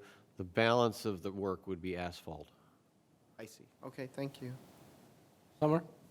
Just refresh my memory, how many subdivisions are we doing in 2020? We are targeting probably between 13 and 15, depending on where the numbers come out in our budget. We had, There were 29 that were there were approved. 29 total that had So submitted. what we're doing is we're waiting for all of the firm pricing to come back, and then we'll actually have that determination. But we're hoping to get close to that estimate that we had proposed. The earliest possible, we need to communicate to those who are on the bubble and hopeful that it was going to happen this season. Yes, so Is or is not. Municipal Services has already communicated with all of the associations with the scope of work. We're in, I think an email actually just went out, keeping in touch with them about 2 weeks ago as well. So we're constantly in contact with all of the associations. Even the ones that are going to go in year 2, we're still communicating with all Good, of them. good. Michael? You know, I don't know if you can overstate the job you did in negotiating this contract. We just saw the Rotundo contract had unit price increases. Correct. My office does the bids, and so I saw the bids for Ridge Road that is going to be coming in more expensive than we initially budgeted, and that's because there's so much work going on. The material costs have increased dramatically, and so for us to have a good vendor like Great Lakes Contracting Services that provided a good product for us this last year, to come in and hold the line on cost, which means they're eating. They have to be eating some of their profit in this. So I want to say good job to the engineering team, good job to Municipal Services Division for being able to hold them to the same costs as 2019. I don't know many municipalities that would get this kind of a deal, so good job. No further comments. Those in favor of the motion as the first motion, say aye. Aye. Motion carries. Second motion. I further move, Mr. Supervisor, I further move to authorize Municipal Services Department to finalize these contract extensions once the detailed designs and outside agency approvals are completed. Those in favor of the second motion as stated, say aye. Aye. Motion carries. Item G10, consider purchase of water meters and metering control devices for 2020. This is in the form of unique 3 motions. Mr. Supervisor, I move to accept the quote from Aetna Supply Company and approve a purchase order not to exceed $1,061,270 and authorize the Public Works Division to purchase the necessary meter equipment and supplies. In order to supply and maintain water services for residential and commercial accounts, Public Work Division maintains an inventory of supplies. This inventory is replenished yearly in order to meet the projections for the upcoming year. Equipment such as water meters and radio read transceivers, MXUs, devices are installed for the new projects and also replaced as the equipment wears out. This is an item that we see once a year about this time, and we are being asked to approve $1,061,270. Are there any comments or questions for Bill or Jade's team? Or Brad? I don't know, this is under Brad's house? Okay, so Brad's here to answer any questions you have.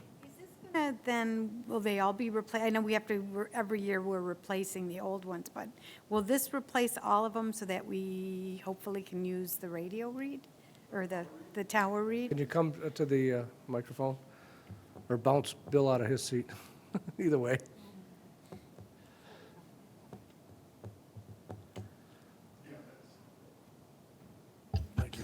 Yes, that's the plan, to complete the changeouts this year to move to the radio read. Tower radio read, I'm sorry. One thing, I think a lot of times we get phone calls in the water billing. The MXUs that's at the side of the house, sometimes when people are repairing their siding or that, they'll remove it. And it's really important that you keep that MXU, that little plastic MXU on your house and you don't pull it off. Because if you do and throw it out, you have to pay for a new one. Correct. That's correct. No further questions or comments. Those in favor of the motion as presented, say aye. Aye. Motion carries. Second motion. Supervisor, I further move to waive the finance purchasing policy requiring formal bids as these items as supplied under a sole source contract through the Aetna Supply Company. In favor of the second motion as presented, please say aye. Aye. Third motion. Supervisor, I move to approve the following budget amendment. increase revenue for the fund balance appropriation account in the amount of $69,020, and increase expenditures in the inventory purchased account for $69,020. In favor of the final motion, say aye. Aye. Item G11, consider animal sheltering agreement with Michigan Humane Society. Mr. Supervisor, I move to approve the proposed contract with Michigan Humane Society for animal sheltering services commencing January 1 through December 31, 2020, in the total amount of $35,000. Second. This is the renewal of that contract, another item we do once a year. Any questions or comments? Seeing none, fairly routine. Those in favor of the motion as presented, say aye. Aye. Motion carries. Item G12. Consider acceptance of the Burn Jag approval of a True Narc purchase and associated budget amendments to the 2020 budget, police budget. Two motions. In two motions. Mr. Supervisor, I move to accept the Burn Jag for True Narc in the amount of $28,225 and approve the purchase of True Narc from Thermo Scientific Portable Analytic Instruments Incorporated in the amount of $28,225. This is a device that will allow our officers to test in the field. Is that true? In the field? Suspected drugs. And the JAG covers the full amount. The grant covers the full amount of this piece of equipment and includes a 3-year warranty and 24/7 tech support and an on-site instructor training. Any questions for Director Meyer? Seeing none, those in favor of the motion as presented, please say aye. Aye. Aye. Motion carries. Item G, just another second motion. Supervisor, I'm going to move to approve the below listed budget amendment to the 2020 police budget. Second. Those in favor of the second motion as presented, please say aye. Aye. Motion carries. Item G13, consider the approval for the emergency purchase order for the rooftop unit 9 at Summit on the Park. Supervisor, I move to approve the 2019 emergency purchase order for the replacement of the RTU number 9 for the Canton Township Summit on the Park to Goyette Mechanical at 3842 Gorey Avenue, P.O. Box 33 in Flint, Michigan, 48501, in the amount of $16,234 to be paid for from the account number listed for capital outlay buildings and improvements. Good. In terms of background, facility services staff notified that the oak room at the Summit was very cold. Upon inspection, the rooftop discovered it was broken and beyond repair. The motor fan had rotted away and eventually broke apart. No longer held the motor fan in place. Goyette came in, resolved the issue for us. We followed the emergency purchase order policy because it was in between meetings due to the urgency of the buy. So now we're asking after the fact for the board to approve this expenditure. Are there any questions, comments? Seeing none, those in favor of the motion as presented, please say aye. Aye. Motion carries. Wendy, you don't have to pay that bill out of your own pocket. All right, G14. Consider award of bid approval of budget amendment purchase order for the equipment purchase and installation for the Village Theater projection equipment. Mr. Supervisor, I move that the board to award the bid and submit a purchase order to Tel Systems at 7235 Jackson Road, Ann Arbor, Michigan, 48103, in the amount of $267,766 to be paid from the account number listed for the purchase and installation of projector equipment at the Village Theater. Support. Screens and projectors at the Village Theater are reaching their life expectancy and outdated capabilities, according to staff, make them unreliable and inefficient to keep the images captured and aired by Canton Cable current, efficient, and high quality. Staff's determined that the projectors and the screens should be updated at the Village Theater because the projector and the screens primarily impact the ability of the cable studio to film and broadcast theater productions at a superior level. The cost of the new equipment will be funded from the cable budget through the cable PEG fees and will require a budget adjustment. I was able to see a demonstration of this new equipment, and it's nothing short of knock your socks off when you see this thing. It's just phenomenal. Really, really neat stuff. So Greg, is there anything you'd like to add, or does the board have any questions or comments? How would the Super Bowl look on it? Amazing. Fantastic, That's what I thought. allegedly. Let me know. Feel like you're there. Go ahead, Michael. This is paid for with PEG fees, if I'm not mistaken, from the local cable Correct. channel. Excellent. Yes. Yeah, No I- general fund dollars. Excellent. So this, for those at home, paid for out of revenue that the township receives for administering our local cable channel. Anne Marie? I just wonder, so since it's more efficient, does that mean it'll save energy and hopefully our energy bills will be a little bit less? Is that what we're saying here?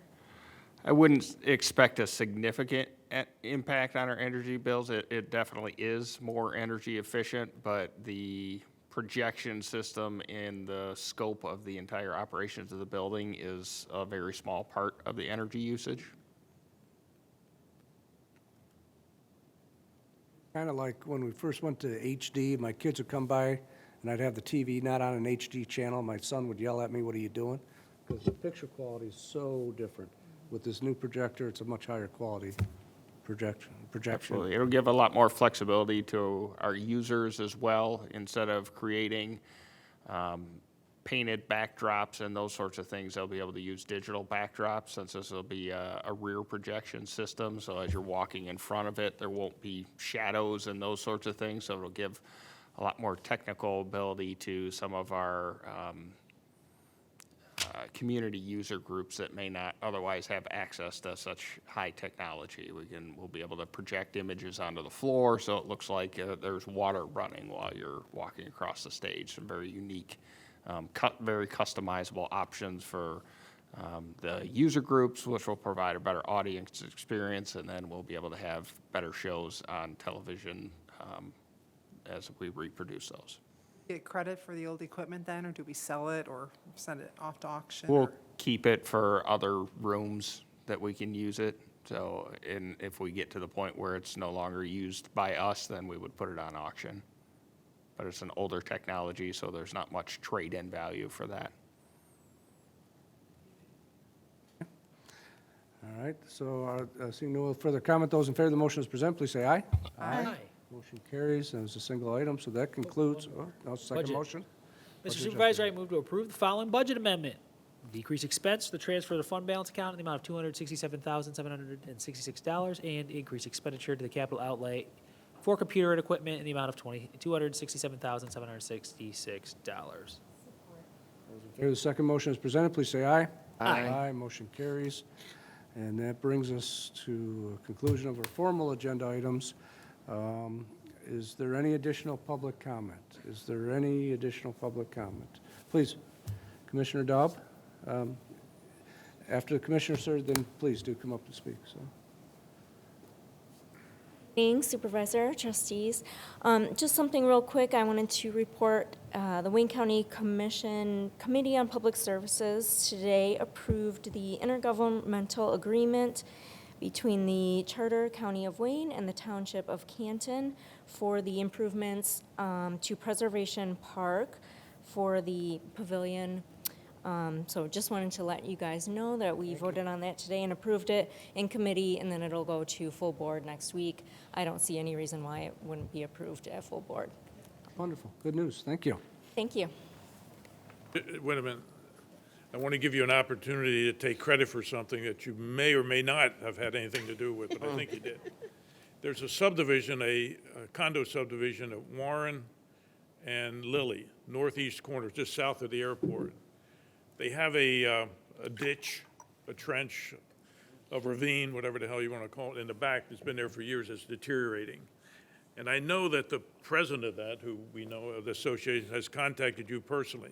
Van Winkle, Bill Van Winkle. And Bill, and he contacted other people too. And like dealing with Wayne County, nothing ever happened. But he did contact you, and I'm giving you credit, so take it, because I'm sure there are other opportunities where you don't get credit for things. Yes, yes. It was determined. He got feedback from the Drain Committee, who I have no respect for, by the way, that well, they were here for a presentation. They're dumber than rocks. But he got a response back then declaring that to be an emergency, and it was going to get fixed, so thank you. Welcome. Yes, I know that drains are a big issue in Canton right now. We have been contacted by many residents here with issues of flooding and erosion, and my office, we've been working really hard to get help to residents, working with the drain department, DPS. So, please, residents, if you're having problems with drains and flooding, please contact my office, and we're trying to get you some help. But I was very happy that we could get that emergency declaration for that subdivision, so. While our commissioner's here, let's ask more questions. Go ahead. Just I wanted to share with you this evening, earlier as part of an agenda item was property on lots. And I don't know if they've reached out to you, 870 through 890 lots. When lots was paved, they are declaring that, or claiming that due to the paving of lots, it's destroyed the 3 home properties and basically put them underwater because of the pave job. Wayne County says absolutely not ours. So the attorney left here declaring that he was going to go sue the county. So one of us, all of us should be probably notifying Bev in the morning that that is coming at her, and she needs to be aware of it. Go ahead, Anne Marie. Saw it on the wire today was something about the intersection of Salts and Denton and Ridge Road there, and I think your office had put something out there. Yes, the need for a light at that intersection, yes, we did have an update on that. The traffic study was done, and a light is warranted at that intersection. We are looking for funding at this time. I believe the cost is going to be $300,000. So we're looking for funding. It's not going to happen this summer. But we're working on it. So things just move slowly at the county. I am pursuing it. It's always on my to-do list. Another intersection, while we're talking about this, that residents have been reaching out to me is Warren and Lilly. People want a left-hand turn light there. Again, a traffic study was done. A turn light is warranted. We're looking for funding right now. So that's another one. That's on the We've got Cherry Hill and list. Sheldon as well. In Sheldon is a 4-way stop there. I think that's been warranted. Palmer? Palmer, thank you. Palmer, Yeah. that's a big, yeah. Oh, no, Palmer and Sheldon. Sheldon, thank you. So we have a growing list of, everybody agrees needs to get done. Right. Love to see it get done. I know the first 2 that I talked about, those, I want to say they will happen, but they're not going to happen anytime soon, but I'm pushing for them every meeting that I have with DPS, so. Consider a 4-way stop there if they can't have the light for a while on the Salts, Ridge, and Denton Road. I mean, because a lot of parents are worried about that. They're saying their kids are almost getting. I don't think that's going to be an option right now, but I did get the signs up that say this is not a 4-way stop, that, the cross traffic does not stop.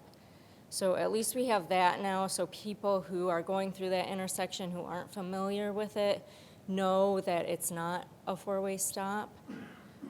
Because I think that was an issue for some people who would stop there and think that, traffic coming the other way was going to stop. So we got those signs put up. The next step is going to be putting in the traffic light. That takes a while. Would they consider a stop sign even? Maybe it's. I did ask, and they told me no, but I can go back and ask again. I think. Yeah. More questions, comments for Commissioner Dobb? No, thank you very much. Sir, you would like to make public comment? Yes, please. And what we'd ask is your name and address. Not necessary, but we'd like to get it for clerk's records. So my name is Cliff Flowers. This is my wife, Tracy Flowers. Hi. We're in Ann Arbor, 672 Vine Court, Ann Arbor, Michigan, and we are massage and facial spa owners. I'm not sure if it's the right process to do it, but I just prepared an ask of you guys. We're in the market for a new facility. And we would ask that you consider amending Section 18107 of the code prescribing limitations on the number of massage establishments permitted licensing and in operation in the township to accommodate large franchise operations such as ours. pursuing operations in super-regional shopping centers like Newtown Plaza for two reasons. Number one, as the vacancy rate in Canton is in the low single digits, the proliferation of therapeutic massage outfits such as ours is already organically limited. Finding a lease in a location that our franchise would approve, and we're headquartered, ours is headquartered out in Jersey. At the same time, as a license becomes available, becomes next to impossible. And two, our organization's revenue is typically 60% attributable to therapeutic massage, 30% attributable to skincare, and 10% to retail.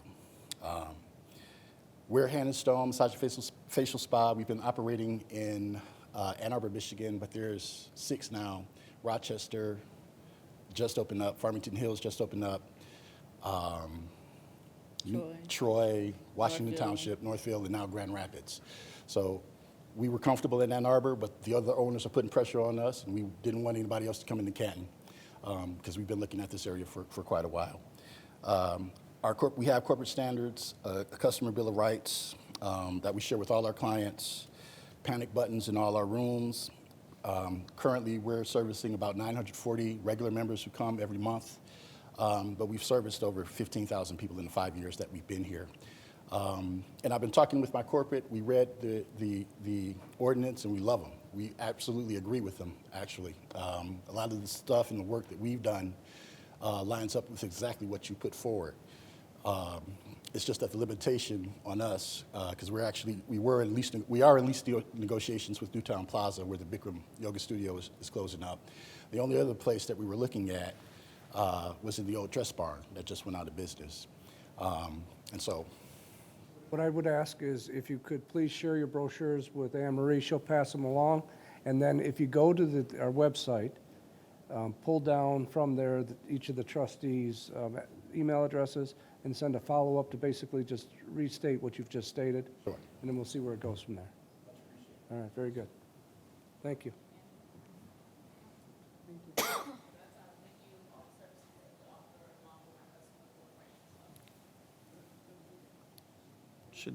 Any additional public comment? Please, sir.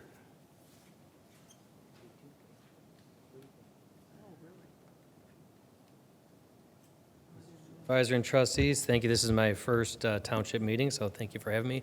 My name is Paul Mersino. I live at 6205 North Ridge Road. Myself or my wife have reached out to many in this room, reached out to Ms. Graham-Hudak, reached out to Mr. Williams. We never connected, but you left me a voicemail. I appreciate you calling me back. I believe I spoke with Mr. Smith, Mr. Surchak, who was here earlier, and many others. For those of you I haven't spoken with, my wife and I live at the Bar Patterson residence, which is a house built in 1844 on Ridge Road. It's on the National Historic Registry, also recognized by the Township Historic Commission. We moved in just this past summer, so thank you for having us here in Canton. We're happy to be here. We are aware and have been aware of the road paving that is going to occur on Ridge Road. Bill came out at one point. We even walked around and talked about the different plans. So we have been aware of that. In this past week, we had people come out, either from the township, I think both from the township and from DTE, started putting stakes around our property. So both to mark our property line and then to mark where we heard for the first time, because my wife happened to be home while this was happening, utility poles being rerouted around our property. Our property butts up directly behind us is Patriot Park. We have a beautiful setting of woods to the south, the creek directly to the north of us, and then a wide open field going back to Patriot Park behind us. We now have been told that on this occasion, the DTE or the township, or in conjunction the two, plan to run the poles, the utility lines down Ridge Road, go directly up our south border, across that wide open field behind us, and then down between our property and the creek, what little property is there that's not ours. Part of the reason, and basically the biggest reason we bought this property, was the beautiful setting. It's just gorgeous. It's got a rural setting. You spoke earlier, sir, about maintaining the rural settings as we developed. It's just a beautiful piece of property. We know the park's going in behind us, and we welcome what may come there. But having utility lines essentially just box in only our property was certainly not something that we were expecting. My wife was quite shocked when she was there at the time. We have 5 young kids who play in our backyard. They're out there all the time, so we're concerned with the safety concerns of it, having these in our backyard. We're very concerned with the aesthetic view. We believe it'll diminish the enjoyment of our property. I'm quite confident that it will diminish our property value. I believe anyone who comes and looks at it and sees poles that just box in our one little acre there, it's not going to help us in that regard. And also there's the historic nature of the home. As I mentioned, it's on the registries, both nationally and locally here. And the application for that historic application takes into account the rural setting, the scenic view of it. I understand progress happens, but we just hope that there is a better option here. Luckily, we did speak with DTE. Now, I've heard from several at the township that have said, essentially, this is DTE's call more than the township's. I'll defer to you, expert. More than, it is. It is, Yeah, okay. Keep going. Yes, yeah. so we did speak with DTE. DTE has come out and said, and they were extremely professional, extremely helpful, as has everyone at the township been. DTE said there is another way. They believe there's another option to keep the lines along the front of the property, along the road. Now, there's a question of whether or not I may have to grant them an additional easement in order to make that happen. That's not my dream, but compared to having the poles in their backyard, that's a discussion I'm more than happy to have with them. So DTE did come out and stake it out, very rudimentary kind of ideas of where we may be able to put the poles. I also spoke with Mr. Smith and Mr. Surchek after that. Again, very professional and helpful. I appreciate your time on the phone. And they said, hey, let us talk to DTE, see what they can come up with. That's where it was left, and this was just a day or two ago. So I'm confident that's being taken Thank you under. for your comments, and please also, kind of the same thing I stated earlier, get our email addresses off the site, restate your position. Jade and I did talk about this in detail with staff, Mike and Diane, I think you were present. It sounds like it's moving the right direction for you, and DTE is a little schizophrenic in terms of above ground and below ground, and right now the lines run above ground, correct? Right. I mean, Also going to remain to be above ground? Yes. High voltage, according to Bill. Yeah, these lines are not the type of lines that they will bury. So, but we are working with DTE. We did just speak yesterday on the phone, so we're working with our DTE representative to look at another alternative in regards to this. I can forward all of you on, I have an email from Mr. Mercino that I can forward on to that spells out some of the concerns. Have you engaged the representative assigned to us, or to Yes. Canton? Okay, good. Yes, that's who we've been working with all along. Barbara, or Oh, her name is Julie. other individual? on Well, that? she's the field supervisor. You're talking about, I don't know who Barbara is. We have, okay, I'll But share we with know you, who- Ride Walker. I will share with you the contacts in the morning, so you can engage her as well in the conversation. It sounds like you're doing everything correctly. and it's We're trying moving to. the right direction. To the points that Jade made earlier is, yeah, we don't have any say in this, but we may be able to help influence a little bit.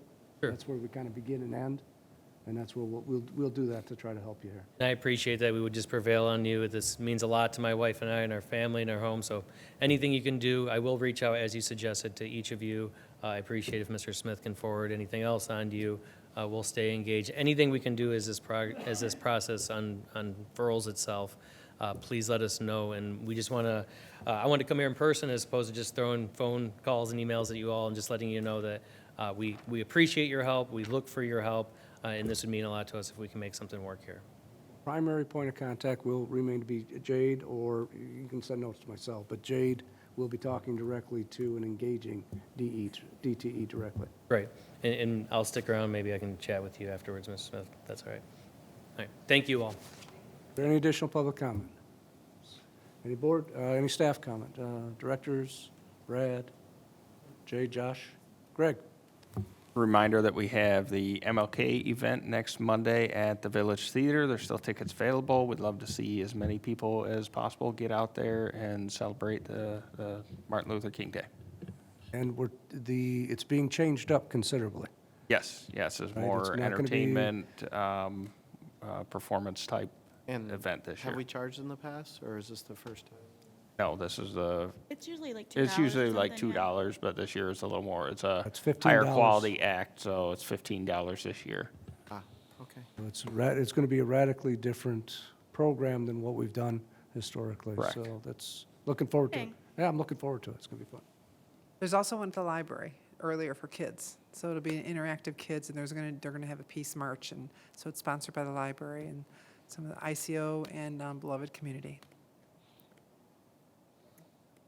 Just a note to those who are who joined the permanent absentee list.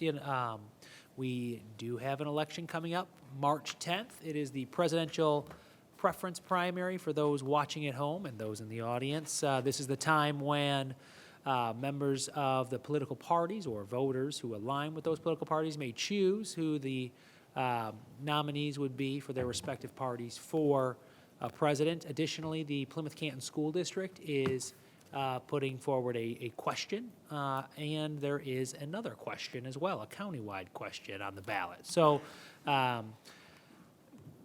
we're getting some questions because we expanded the list. We doubled the list of people who are on the permanent absentee list. We're getting questions from people who have not voted in a presidential preference primary before because the application's a little bit different. This is an election that occurs every 4 years, right? With the presidential election, the ballot, you must specify whether you would like a Republican ballot, a Democratic ballot, or a nonpartisan ballot. So voters who had not participated in an election like this are unfamiliar with that. They're confused by that.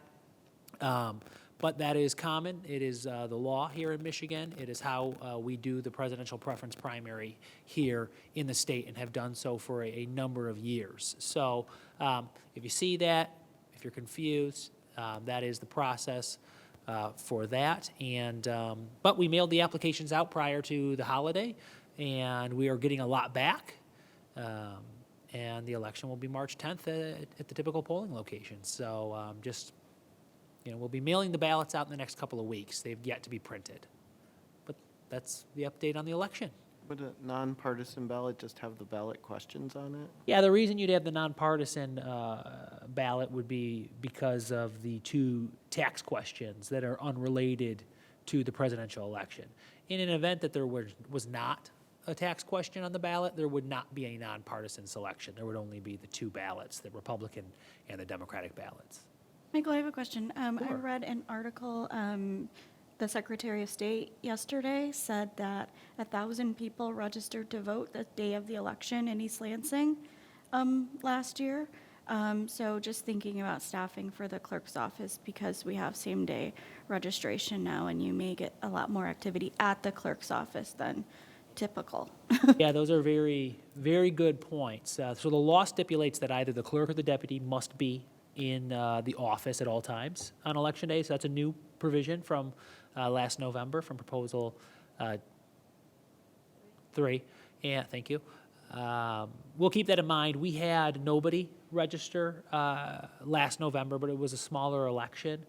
East Lansing is also a college town, so that I would imagine would be one of the reasons. But we're definitely on it, and we are working on the staffing. You're looking at 2 additional? Oh, yeah, so making up, by pulling myself off the road, if you will, on election day, which is also good because I'm on the ballot as well. But I will be probably hiring some additional staff to be out working facilitating the election out in the field, so that we can be in-house, making sure we register voters. And it's not a challenging process. Anybody who wants to register to vote in the 14 days prior to an election, including election day, would have to bring proof of residency, though. So that's a big thing, proof of residency. Yeah, you're welcome. No further comments, questions, call for a motion to adjourn. So moved. Second. Those in favor to adjourn, say aye. Aye. Meeting's closed. Thank you.